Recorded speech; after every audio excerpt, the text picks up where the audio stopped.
പിതാവിൻ്റെയും പുത്രൻ്റെയും പരിശുദ്ധാത്മാവിൻ്റെയും നാമത്തിൽ ആമേൻ. എൻ്റെ പ്രിയപ്പെട്ടവരെ, ഇന്ന് ജൂലൈ മാസം 23-ാം തീയതി വ്യാഴാഴ്ച. അമ്മേ പരിശുദ്ധ അമ്മേ, അമ്മേ പരിശുദ്ധമേ, ദൈവമാതാവേ, കൃപാസനത്തിലൂടെ ഞങ്ങൾക്കും ഞങ്ങളുടെ ദേശത്തിനും അമ്മ മധ്യസ്ഥം തേടി തന്ന എല്ലാ അനുഗ്രഹങ്ങൾക്കും കൃപകൾക്കും ഞങ്ങളിപ്പോൾ ഹൃദയം നിറഞ്ഞ നന്ദി പറയുന്നു.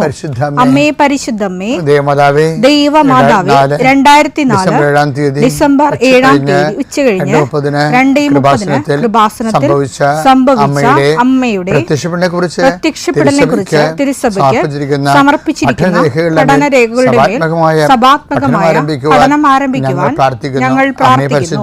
അമ്മേ പരിശുദ്ധമേ, ഭൂസ്വർലോകങ്ങളുടെ രാജ്ഞിയായ അങ്ങേയ്ക്ക് ഭൗമസംരക്ഷണത്തിനായി പ്രപഞ്ചപ്രകൃതിയെ തന്നെ തിരുസഭ പ്രതിഷ്ഠിക്കുവാൻ ഈ പ്രത്യക്ഷീകരണം വഴി ഇടയാക്കണമേ. പരിശുദ്ധമേ, ജപമാല മാതാവേ, സകല കൃപാസനം പ്രാർത്ഥനയോടും ചേർത്ത് ഞങ്ങളിപ്പോൾ പ്രാർത്ഥിക്കുന്ന ഈ കുടുംബത്തിന്റെ പ്രത്യേക നിയോഗം പറ മക്കളെ.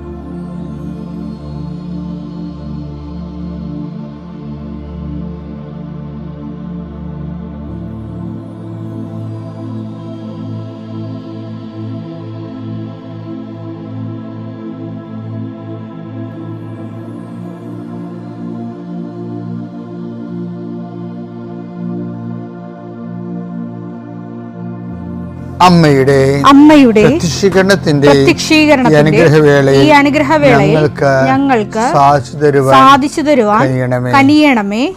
ആമേൻ. വിശ്വാസ പ്രമാണം. സർവശക്തനായ പിതാവും ആകാശത്തിന്റെയും ഭൂമിയുടെയും സൃഷ്ടാവുമായ ദൈവത്തിൽ ഞാൻ വിശ്വസിക്കുന്നു. അവിടുത്തെ ഏകപുത്രനും ഞങ്ങളുടെ കർത്താവുമായ ഈശോമിശിഹായിലും ഞാൻ വിശ്വസിക്കുന്നു. ഈ പുത്രൻ പരിശുദ്ധാത്മാവിനാൽ ഗർഭസ്ഥനായി കന്യകാമറിയത്തിൽ നിന്ന് പിറന്ന് പൊന്തിയോസ് പീലാത്തോസിന്റെ കാലത്ത് പീഡകൾ സഹിച്ച് കുരിശിൽ തറയ്ക്കപ്പെട്ട് മരിച്ച് അടക്കപ്പെട്ട് പാതാളങ്ങളിൽ ഇറങ്ങി മരിച്ചവരുടെ ഇടയിൽ നിന്ന് 3-ാം നാൾ ഉയർത്ത് സ്വർഗത്തിലേക്ക് എഴുന്നള്ളി സർവശക്തിയുള്ള പിതാവായ ദൈവത്തിന്റെ വലതുഭാഗത്തിരിക്കുന്നു. അവിടെ നിന്ന് ജീവിക്കുന്നവരെയും മരിച്ചവരെയും വിധിക്കുവാൻ വരുമെന്നും ഞാൻ വിശ്വസിക്കുന്നു. പരിശുദ്ധാത്മാവിലും ഞാൻ വിശ്വസിക്കുന്നു. വിശുദ്ധ കത്തോലിക്കാ സഭയിലും പുണ്യവാന്മാരുടെ ഐക്യത്തിലും പാപങ്ങളുടെ മോചനത്തിലും ശരീരത്തിന്റെ ഉയർപ്പിലും നിത്യമായ ജീവിതത്തിലും ഞാൻ വിശ്വസിക്കുന്നു. ആമേൻ. സുഖസ്ഥനായ ഞങ്ങളുടെ പിതാവേ, അങ്ങയുടെ നാമം പൂജിതമാകണമേ. അങ്ങയുടെ രാജ്യം വരണമേ. അങ്ങയുടെ തിരുമനസ് സ്വർഗത്തിലെ പോലെ ഭൂമിയിലും ആകണമേ. അന്നു വേണ്ടുന്ന ആഹാരം ഇന്ന് ഞങ്ങൾക്ക് തരണമേ. ഞങ്ങളോട് തെറ്റ് ചെയ്യുന്നവരോട് ഞങ്ങൾ ക്ഷമിക്കുന്നത് പോലെ ഞങ്ങളുടെ തെറ്റുകൾ ഞങ്ങളോടും ക്ഷമിക്കണമേ. ഞങ്ങളെ പ്രലോഭനത്തിൽ ഉൾപ്പെടുത്തരുതേ, തിന്മയിൽ ഞങ്ങൾ രക്ഷിക്കണമേ. ആമേൻ. നന്മ നിറഞ്ഞ മറിയമേ, സ്വസ്തി. കർത്താവ് അങ്ങയുടെ കൂടെ സ്ത്രീകളിൽ അങ്ങ് അനുഗ്രഹിക്കപ്പെട്ടവളാകുന്നു. അങ്ങയുടെ ഉദരത്തിൻ ഫലമായി ഈശോ അനുഗ്രഹിക്കപ്പെട്ടവനാകുന്നു. പരിശുദ്ധ മറിയമേ, തമ്പുരാന്റെ അമ്മേ, പാപികളായ ഞങ്ങൾക്ക് വേണ്ടി ഇപ്പോഴും ഞങ്ങളുടെ മരണസമയത്തും തമ്പുരാനോട് അപേക്ഷിക്കണമേ. ആമേൻ. കർത്താവേ, നിന്റെ ഉന്നതമായ നാമത്തിന് സ്തോത്രം ചെയ്യുന്നു. കർത്താവേ, നിന്റെ വിശുദ്ധ പൗരോഹിത്യത്തെ മഹത്വപ്പെടുത്തണമേ. കർത്താവ്, ഈ പ്രഭാതത്തിലെ അങ്ങയുടെ മക്കളെ കാത്തു കൊതിച്ചിരിക്കുകയാണ് ഈശോയെ, നിന്റെ വലതുകരത്തിൻ്റെ ഒരാശീർവാദം കിട്ടാൻ വേണ്ടി. കർത്താവ്, ഇന്ന് യാത്രയ്ക്ക് ഒരുങ്ങുന്ന ഓരോ മക്കളുണ്ട്. ഓരോ ഉദ്യമങ്ങളിലൂടെ മനസ്സിൽ വിചാരിച്ചുകൊണ്ട് പോകുന്നവരുണ്ട്. ഓരോ ലക്ഷ്യങ്ങൾ മനസ്സിൽ വെച്ച് പോകുന്നവരുണ്ട്. കർത്താവേ, നിന്റെ തിരുമുറിവാർന്ന് ആണിപ്പെടുതാന്ന് വലതുകരം മക്കളുടെ ശിരസ് വെക്കണമേ. അവർ പോകുന്നിടത്തേക്കല്ല, നീ പോകുന്നിടത്തേക്കെല്ലാം ഞാൻ നിന്റെ കൂടെ വരുമെന്ന് കർത്താവ് അങ്ങ് പറഞ്ഞിട്ടുണ്ടല്ലോ ഈശോയെ. അങ്ങയുടെ സഞ്ചാര സാന്നിധ്യം അങ്ങയുടെ മക്കളുടെ കൂടെ ഉണ്ടായിരിക്കണമെന്ന് പ്രാർത്ഥിക്കുന്നു.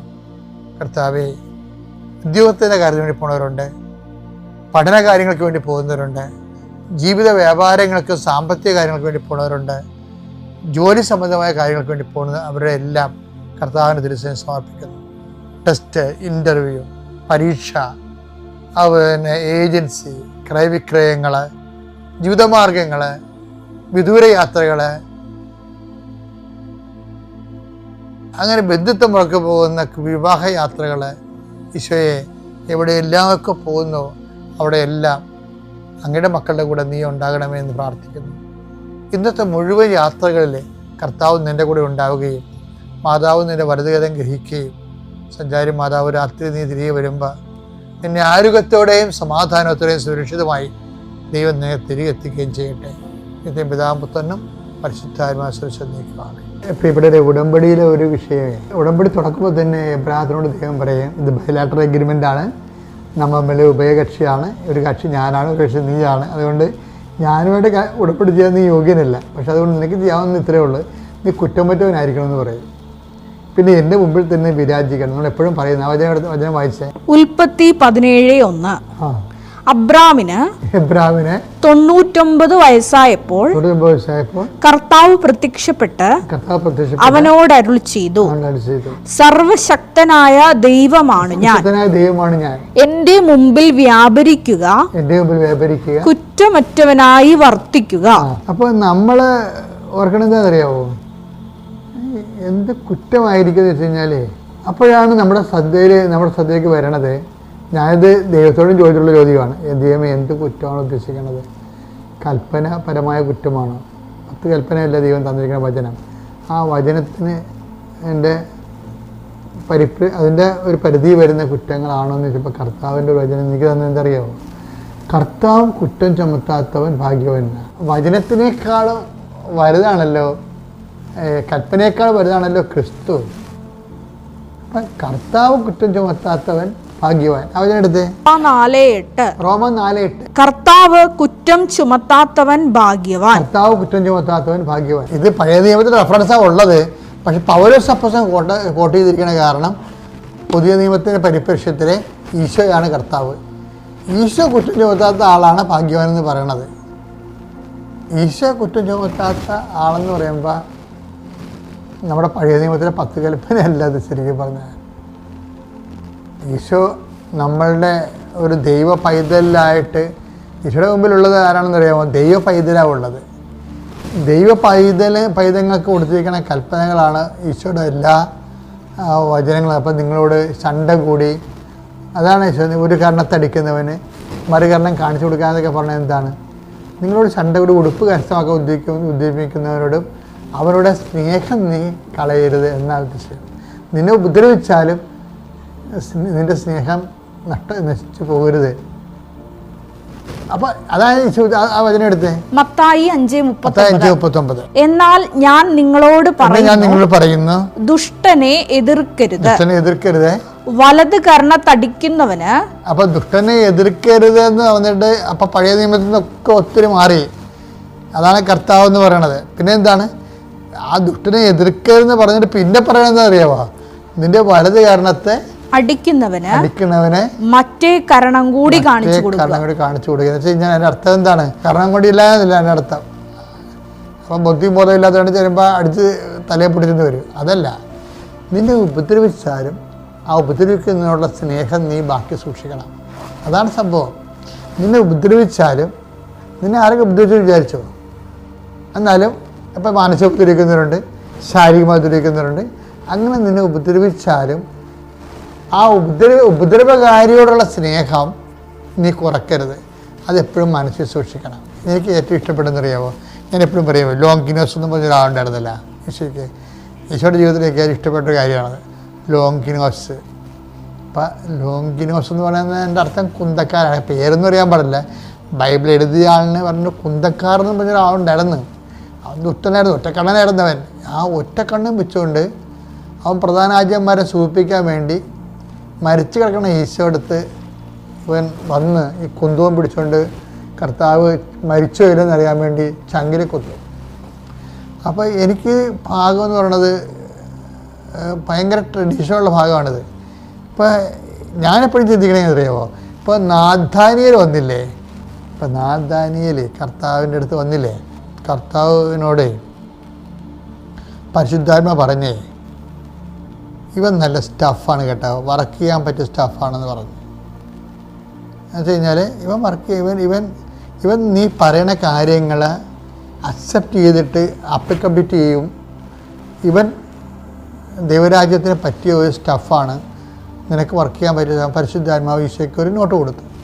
അപ്പോൾ നഥാനിയേൽ വന്നപ്പോൾ ഒന്ന് വായിച്ചു, യോഹന്നാൻ 1:47. നഥാനിയേൽ തൻ്റെ അടുത്തേക്ക് വരുന്നത് കണ്ട് യേശു അവനെ പറ്റി പറഞ്ഞു, ഇതാ നിഷ്കപടനായ ഒരു യഥാർത്ഥ ഇസ്രായേൽക്കാരൻ.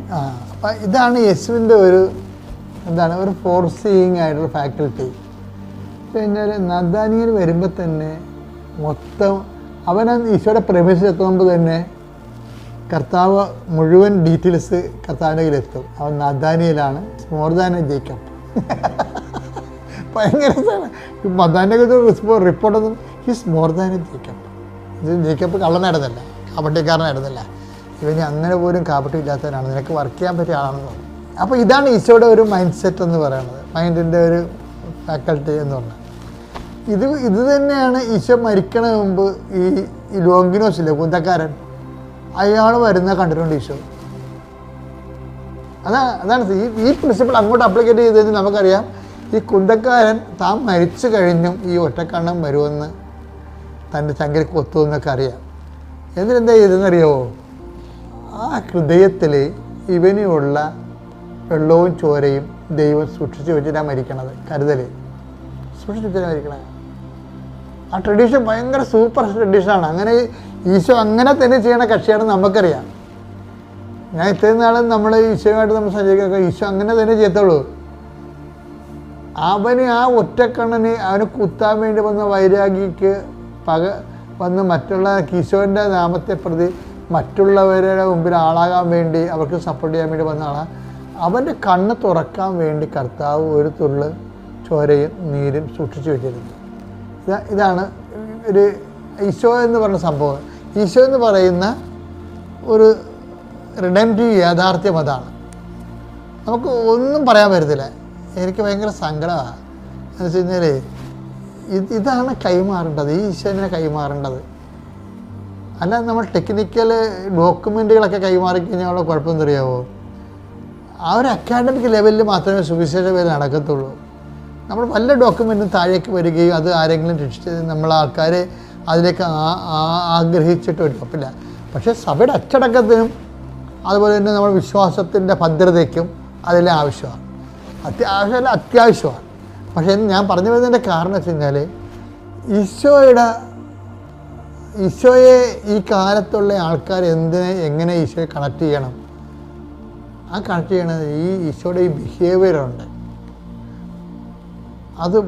അത് ശരിക്കും നമ്മൾ ഇങ്ങനെ തുറന്നു വെക്കേണ്ടതാണ്. അതായത് ഇതിങ്ങനെ കരുതി വെച്ചിട്ടാണ്. അതാണ് ഈശോ നിൻ്റെ ഒരു കരണത്തെ അടിക്കുന്നതും മരണകാരണം കാണിച്ചു കൊടുക്കുകയെന്ന് പറയുമ്പോൾ എൻ്റെ അർത്ഥം കരണം കാണിക്കാൻ വേണ്ടി തലയെ കൊണ്ടിരുന്ന എൻ്റെ അർത്ഥം എന്താണ്? നിന്നെ ദ്രോഹിച്ചാൽ പോലും അവനോടുള്ള സ്നേഹം നീ മരിച്ചാലും നിൻ്റെ മനസ്സിലുണ്ടാകണം.